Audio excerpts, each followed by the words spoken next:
আসসালামু আলাইকুম, কেমন আছেন সবাই? আশা করি মহান আল্লাহ তাআলা দয়ায় সকলে ভালো আছেন, আর আপনাদের দোয়ায় আমরাও ভালো আছি।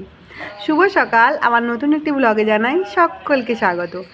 সকালে এখন বাজছে প্রায় 7:30 পৌনে 8টা মতো। তো আরিয়ান উঠে পড়েছে, আমরা অনেকক্ষণ আগে উঠে পড়েছি।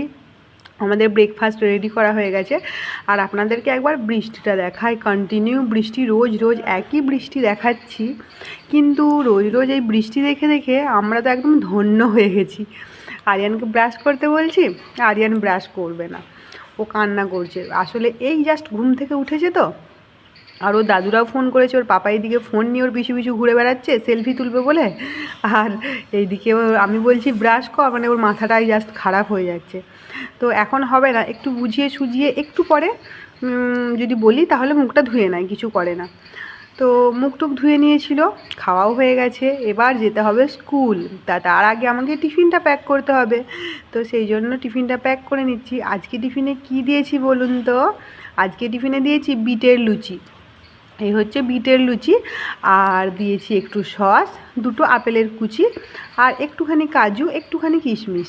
বাচ্চারা এসব খেতে তো ভালোবাসে, তাই এসব দেখতেও ভালো লাগে। চোখের ভালো লাগার সঙ্গে না খাওয়ার অনেকটা সম্পর্ক আছে আমি মনে করি। চোখটার যেটা ভালো লাগে সেটা খেতে ইচ্ছা করে কিন্তু মনের, বলুন। আপনাদের কী মত? একমত? একমত হলে আমাকে জানাবেন তো কমেন্টে, কি সত্যি আমি ঠিক বললাম নাকি? চোখ আর এই খাওয়ার মধ্যে কোনো কানেকশন আছে নাকি? তো টিফিন রেডি করে নিয়ে ছেলেকে গা হাত ধুইয়ে গোসল করিয়ে রেডি করিয়ে নিয়ে বেরিয়ে পড়েছি। এইটুকু যাবে এইখান থেকে, একদম একটুখানি, জাস্ট দুটো পা। কিন্তু তবুও কি বলুন তো, এই বৃষ্টির জন্য ওখানে ওয়েটও করতে হবে, সেই জন্য ছাতাটা খুলতেই হয়।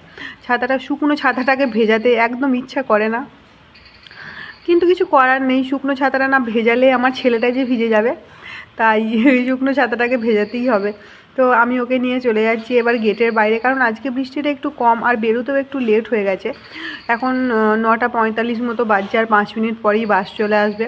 বেশিক্ষণ ওয়েট করতে হবে না। আর কিছু দিন আমি আগে চলে আসার কারণটা হচ্ছে, আরিয়ান না রেডি করে নিলে না আর বাড়িতে থাকতে চায় না, দুষ্টুমি করে বলে আমি বাইরে এসে দাঁড়িয়ে থাকি। তো রাস্তায় দাঁড়িয়ে আছে, এই বাসে চাপিয়ে দিয়েছি ওদেরকে নয় ওকে। তা বাচ্চাগুলো সব ছোট ছোট বাচ্চা, কি সুন্দর সুন্দর কিউট কিউট বাচ্চা। তো আরিয়ানকে আমি ডাকলাম, আরিয়ান শুনতেও পেলো না, জানেন। তো ওকে চাপিয়ে দিয়ে বাসে আমি চলে এলাম বাড়িতে। বাড়ির অবস্থাটা কি করে গেছে একবার দেখুন, এখানে ওখানে সব জায়গায় ওর খেলনাবাটি ছড়ানো আছে। তো সব কিছু আমি ক্লিন করে নিয়েছিলাম, রান্নাও করে নিয়েছিলাম। আজকে আপনাদের সঙ্গে রান্নাটা শেয়ার করতে পারিনি। রান্নায় হচ্ছে সজনের ডাঁটা দিয়ে, বড়ি দিয়ে, আলু দিয়ে, টমেটো দিয়ে ঝোল করেছিলাম। আর এটা আদাটা না বাঁটতে যাওয়ার কারেন্টটা জানেন চলে গেল। আজকে সোমবার, আমি ভুলিয়ে গিয়েছিলাম। তো ওইদিকে করলা ভাজা আর হচ্ছে কি পটল পুড়িয়ে রেখে দিয়েছি, ওটা খাবার সময় ছানা করব। আমি আর একটা মানে আইটেম রান্না করব। তো এটা হচ্ছে দুধ, এটা কালকের চিকেন ছিল একটু, তো আছে। আরিয়ান চিকেন খেতে ভালোবাসে, আমরাও ভালোবাসি। ছেলের জন্য একটু স্যাক্রিফাইস, নিজেরা একটুখানি ওই ঝোল আর একটু ওই হাড্ডি খেয়ে আরিয়ানকে মাংসটা দেওয়ার চেষ্টা করি। আরিয়ান খেতে ভালোবাসে তো, আর অনেকটা দূর তো রোজ রোজ যেয়ে নিয়ে আসা অসম্ভব। আর লাইট চলে গেছে আপনাদেরকে বললাম। তারপরে কিছুক্ষণ পরে লাইট এসেছিলো।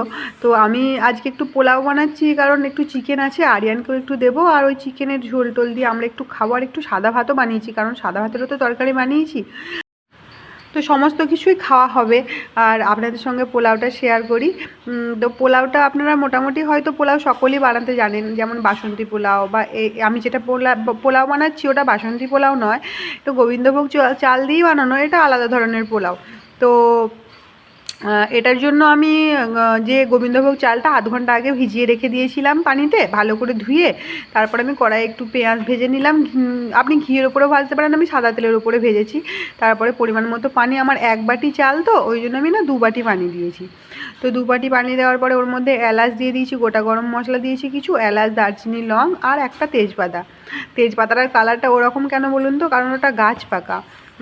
তো পোলাওয়ের মানে পানি ফানি সব মাপ করে আমি দিয়ে দিয়েছি। 1 বাটি চাল ছিল, ওই জন্য 2 বাটি পানি দিয়েছি। তো চালটাকে দেখুন আমি আধ ঘন্টা আগে ভালো করে ধুয়ে ভিজিয়ে রেখে দিয়েছিলাম। এবার ভেজানো হয়ে গেছে, এবার আমি পানিটা ফুটে গেলেই না এই চালটাকে দিয়ে দেবো। তো পানিটা ফুটে গেছে আমার, এবার এই ফোটানো পানির ওপরে আমি চালটাকে দিয়ে দেবো। পানিটা যেটা দিয়ে ভিজিয়ে রেখেছিলাম সে পানিটা ফেলে দিয়েছি, এ পরিমাণ তো পানিও তো দিয়ে দিয়েছি। আর দিয়ে দিলাম। আর লবণটা না একটু কড়া করে দেবেন, না হলে এতগুলো চাল আছে তো লবণটা একদম ফিকা ফিকা দিলে না ভালো হয় না। তো এবার আমি নেড়ে দিয়ে ঢাকনাটা দিয়ে চাপা দিয়ে দেবো, যাতে ফুটে ওঠা পর্যন্ত আমি অপেক্ষা করব। তারপরে আমি গ্যাসটাকে বন্ধ করে দেবো। আর ওটা কিন্তু সেই নিজের মধ্যেই যে ভাপে ভাপে গরম থাকতে থাকতে গরমের মধ্যেই হবে, ওর জন্য আমি গ্যাসটা বন্ধ করে দেবো। গ্যাসটা কিন্তু জ্বালিয়ে রাখবো না। তো এই যে দেখুন মানে ফুটে গেছে, আর ভেজানো ছিল তো হাফ, তো এমনি ভিতরে চালটা তো ওর কমেই মানে সিদ্ধই হয়ে গেছে প্রায়। তো এবার আমি ওটাকে ভালো করে নাড়িয়ে নুড়িয়ে বেশ ঢাকা দিয়ে গ্যাসটাকে বন্ধ করে দেবো। আর যা পানি আছে এর মধ্যে, এই পানির মধ্যেই একদম সুন্দর করে সিদ্ধ হয়ে যাবে। আমি তো এভাবেই বানাই, আপনারা কে কীভাবে বানান না আমাকে জানাবেন। তো আমি গ্যাসটা বন্ধ করে দিলাম। এবার ওই বন্ধ গ্যাসের মধ্যেই ও এই ঢাকনাটাকে আমি বন্ধ করে দিই, যে ছিদ্রটা আছে তাহলে ছিদ্রটা দিয়ে ভাপটা বেরোতে পারবে না। দেখুন এই বন্ধ আঁচে কি সুন্দর গরমে গরমে হয়ে গেছে, একদম ঝরঝরে। আরেকটু হবে, আর একবার 5-10 মিনিটের জন্য ঢাকা দিয়ে রাখবো। তারপরে এর মধ্যে ফুড কালার অ্যাড করে বেশ কালারফুল হয়ে যাবে, খেতেও ভালো লাগবে, দেখতেও ভালো লাগবে। আর আপনারা চাইলে মানে ফুড কালার নাও দিতে পারেন, এভাবে সাদাও রাখতে পারেন। তা আমার সাদাটা ভালো লাগে না, আমার মনে হয় একটু যদি কালার হয় ভালো লাগে। আর আমি অতটা পোলাও প্রেমী নই, আমি হচ্ছি বিরিয়ানি প্রেমী। আমার বিরিয়ানি হেভি লাগে। আপনি যদি আমাকে রোজ রোজ বিরিয়ানি দেন না, আমি রোজই খাবো, না বলবো না, এত ভালো লাগে। কিন্তু এখানে বানানোর জন্য অনেকটা ঝামেলা, অনেকটা সময় লাগে। তো আলেকালে কখনো বানানো হয় আর কি। তো এবার আমি দিয়ে দিচ্ছি ফুড কালার। তো এর মুখটা ঠিক করে ছেঁড়াই ছিল না, বেরোচ্ছিল না, দাঁড়ান ভালো করে ছিঁড়ে নিয়ে আসি।